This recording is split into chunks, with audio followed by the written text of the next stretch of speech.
नमस्कार दोस्तों, जय श्री श्याम। अगर आप म्यूचुअल फंड में निवेश करते हो तो आज की वीडियो आपकी आंखें खोल देगी, क्योंकि मार्केट में जब भी गिरावट आती है, बड़ी से बड़ी गिरावट आती है, तो म्यूचुअल फंड इकलौता एक ऐसा प्लेटफॉर्म है जो स्टॉक मार्केट को कहीं ना कहीं स्टेबिलिटी प्रोवाइड करता है। क्योंकि यहाँ पे अगर हम बात करें, निवेशकों की आंखें खोल देगी शंकरन नरेगा की यह चेतावनी। कहा, नए दौर में पहुंच चुका है शेयर बाजार, नहीं संभले तो।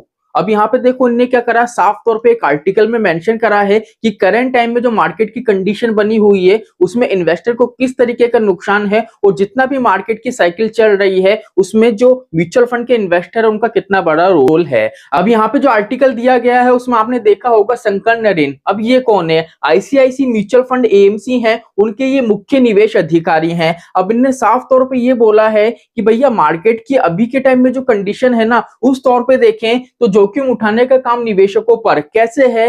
नरेन ने बताया है कि आज कोई भी वित्तीय संस्था खुद जोखिम उठाने को तैयार नहीं है और देश के विकास के लिए जोखिम उठाने का काम निवेशकों पर है। अभी मैं आपको बताऊंगा कैसे है। निवेशकों को कुछ हद तक राहत पहुंचाने के लिए ही म्यूचुअल फंड ने स्मॉल कैप, मिड कैप और मल्टी कैप जैसे सेक्शन बनाए हैं। बावजूद इसके निवेशकों की बढ़ती डिमांड को देखते हुए फंड प्रबंधकों को अक्सर महंगे स्टॉक्स में निवेश करना पड़ता है। अगर निवेशकों की एसआईपी ही महंगे मिड कैप में जाती है तो फंड मैनेजर को भी महंगे मिड कैप स्टॉक्स में पैसा लगाना पड़ता है। अब यहाँ पे देखो कुछ चीजें मेंशन की गई है। पहले तो इन्होंने बताया है, पहले यहाँ पे लिखा है, देख लीजिए, राहत पहुंचाने के लिए म्यूचुअल फंड के स्मॉल कैप, मिड कैप और मल्टी कैप जैसे सेक्शन बनाए हैं। अब ये सेक्शन इसलिए बनाए हैं क्योंकि अगर आप स्मॉल कैप में निवेश करते हो तो आपका पैसा लार्ज कैप स्टॉक्स में भी जाता है, मिड कैप में भी जाता है, स्मॉल कैप में भी जाता है। अगर मल्टी कैप में करोगे तो भी लार्ज कैप में जाएगा, मिड कैप में जाएगा, स्मॉल कैप में जाएगा। मिड कैप में इन्वेस्ट करोगे तो भी लार्ज कैप में जाएगा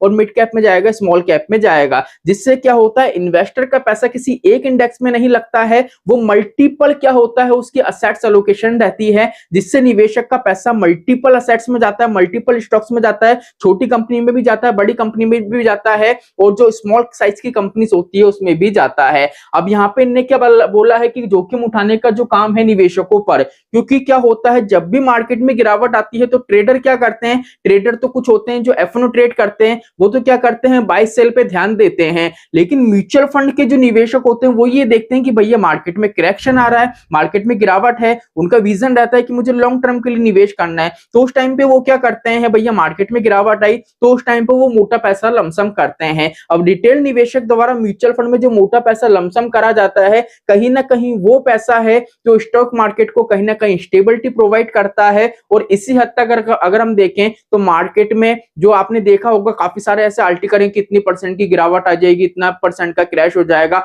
मार्केट खत्म हो जाएगा। ये सारी चीजों से जो बचाव हो रहा है सिर्फ रिटेल इन्वेस्टर की वजह से हो रहा है, बिकॉज वो म्यूचुअल फंड में भर भर के पैसा लगा रहे हैं। क्योंकि जब भी मार्केट में गिरावट आती है तो लो एनएवी प्राइस पे उनको ज्यादा से ज्यादा यूनिट्स अलॉट होते हैं। तो यहाँ पे इनकी जो चेतावनी है, इन्होंने साफ तौर पे कहा है कि भैया कोई भी वित्तीय संस्था है ना, जोखिम उठाने का काम नहीं करती है। क्योंकि नॉर्मल सी बात है, आज कोई कंपनी है, उसका खुद का आईपीओ है, तो नॉर्मल सी बात है भैया उसको खुद के आईपीओ में गिरावट होगी, वहां पे बाइंग तो कोई करेगा नहीं, सेलिंग ही चलेगी, तो नॉर्मल सी बात है वहां तो गिरावट होगी। लेकिन म्यूचुअल फंड में हमने जिस फंड में निवेश कर रखा है, अगर मान लीजिए उस कंपनी का स्टॉक फंड मैनेजर ने कैरी कर रखा है पोर्टफोलियो में, तो नॉर्मल सी बात है भी, मार्केट की गिरावट में जो भी हम पैसा निवेश करेंगे वो उस कंपनी के सेक्शन में भी थोड़ा पैसा निवेश होगा, तो वहां पर उनको भी फायदा होगा। और नॉर्मल सी बात है, मार्केट की साइकिल है कंटिन्यू वे में चलती रहेगी। तो यहां से ये चीज तो आपको समझ में आ गई कि भैया म्यूचुअल फंड का बहुत बड़ा रोल होता है एक मार्केट को करेक्शन को बचाने के लिए, मार्केट की साइकिल को चलाने के लिए। अब यहाँ पे बात करें कि सर मार्केट में जो गिरावट देखने को मिल रही है उसका एक्चुअल रीजन क्या हो सकता है।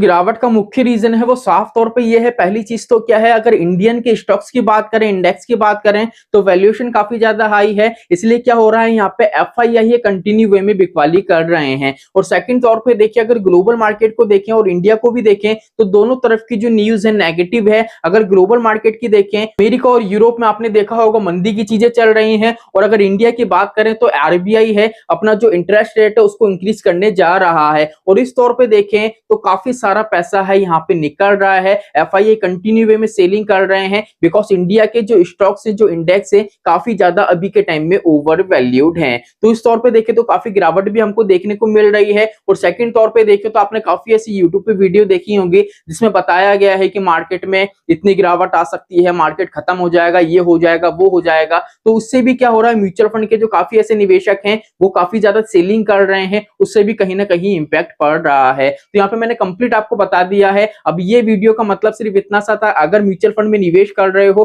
टारगेट अगर आपका लॉन्ग टर्म का है, तो भैया कहीं ना कहीं मार्केट आपकी वजह से ही स्टेबल होगा। अगर आप यहां से पैसा निकालोगे नहीं, पैसा जमा कराओगे, तो नॉर्मल सी बात है भैया, अगर आपका लॉन्ग टर्म का टारगेट है तो म्यूचुअल फंड में पैसा निवेश करो, जिससे लो एनएवी प्राइस से आपको ज्यादा से ज्यादा यूनिट्स अलॉट होंगे, क्योंकि म्यूचुअल फंड लॉन्ग टर्म का इन्वेस्टमेंट है। अगर आपका टारगेट 10 साल, 15 साल, 20 साल का है, तो नॉर्मल सी बात है, आप किसी भी कंट्री का इंडेक्स अगर चेक करोगे तो वहां पे जो इंडेक्स है नीचे से ऊपर जाता है की तरफ भी आपको नजर आएगा। यही अगर हम निफ्टी 50 की बात करें, सन 2000 की बात करें, तो इस इंडेक्स की वैल्यू 1000 थी, लेकिन यही अगर हम बात करें 2024 की, तो 26,000 की वैल्यू पे पहुंच चुका था। तो यहां से आपको ये पता पड़ेगा, अगर लॉन्ग टर्म के लिए अगर हम म्यूचुअल फंड में निवेश करते हैं तो मार्केट नीचे से ऊपर की तरफ ही जाता है। आई होप आज की वीडियो आपको अच्छी लगी होगी। तो चलिए आज के लिए इतना ही, मिलते हैं हमारी नेक्स्ट वीडियो में। जय श्री श्याम दोस्तों, जय श्री राधे।